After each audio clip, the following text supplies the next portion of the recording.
கிறிஸ்தவ மக்கள் மத்தியில் இல்ல. நான் வெளிப்படையா உங்க இந்த மாநாட்டின் மூலமாக நான் சொல்ல வருவது இதுதான்.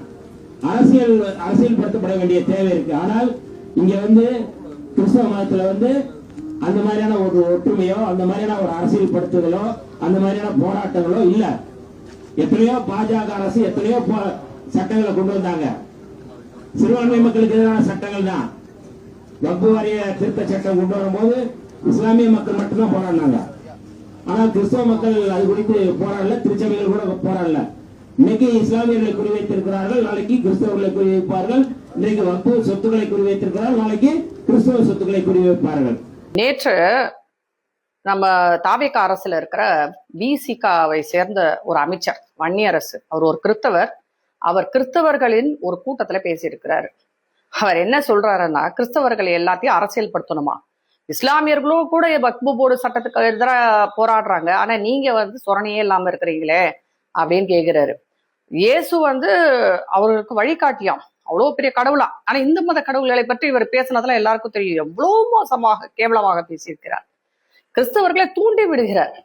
கிறிஸ்தவர்கள் அரசுக்கு எதிராக போராடணும்னு சொல்றாரு, அரசுக்கு எதிராக எல்லாத்தையும் செய்யணும்ன்றாரு. பாஜக கிறிஸ்தவர்களுக்கு எதிரான அரசுன்றாரு. கிறிஸ்தவர்களுக்கு எதிராக என்ன பண்ணாங்க இவங்க? வன்னியரசு மாதிரி மதவெறியை தூண்டும் அமைச்சர்களை தான் இந்த தாவேகா அரசு அமைச்சர்களை ஆக்கியிருக்கு, வச்சிருக்கு அவங்க கிட்ட. இதே நாம பேசணும்னு வச்சுக்கோங்களேன், இந்துக்கள் சார்பாகவும் இந்து மத கடவுள்களை பெருசா பேசணும்னா உடனே நம்மள சங்கின்றுவாங்க. சிறிது நாளைக்கு முன்னாடி திரு உதயநிதி அவர்கள் பேசினாங்க இல்லையா, சனாதனத்தை ஒழிக்கணும் அழிக்கணும்னு. அதற்கும் இதற்கும் பெரிய வித்தியாசம் இல்லை.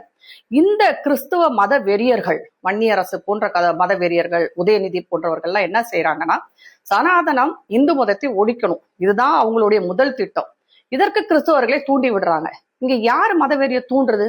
தமிழகம் மத ஒற்றுமை உள்ள மாநிலம், இங்கே மத வேற்றுமையே கிடையாது, நாங்க எல்லாம் ஒற்றுமையா வாழ்றோம்னு சொல்ற இந்த மண்ணுல ஒவ்வொரு கிறிஸ்துவ அமைச்சரும், இஸ்லாமிய அமைச்சர்களும், இஸ்லாமிய அரசியல்வாதிகள், கிறிஸ்துவ அரசியல்வாதிகள் தங்களுடைய மக்களை மதத்தின் பெயரால் தூண்டி விட்டு கொண்டே இருக்கிறார்கள், அதுவும் இந்துக்களுக்கு எதிராக.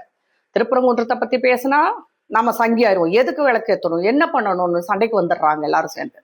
ஆனா இவங்க மட்டும் மேடை போட்டு மேடைக்கு மேடை கூட்டத்தூக்கு கூட்டம் இந்துக்களை பற்றியும் இந்து மத கடவுள்களை பற்றியும் இந்து மத வழிபாடுகளை பற்றியும் மிக கேவலமாக பேசிக்கிட்டு இருக்கிறாங்க. அதையும் சகிச்சுக்கிட்டு ஓட்டு போடுறாங்க பாருங்க இந்துக்கள். அவங்கள சொல்லணும், நீங்க உண்மையிலேயே உங்க சோத்துல உப்பு போட்டு தான் சாப்பிட்றீங்களா இல்ல உப்பு போடுறது கிடையாதா என்பதை. இதை ஒரு இந்துவாக, சனாதனியாக நான் வன்மையாக கண்டிக்கிறேன். ஒரு தமிழராக, தமிழச்சியாக இவர் பேசின பேச்சுக்கு தாவேகா பதில் சொல்லியே ஆக வேண்டும்.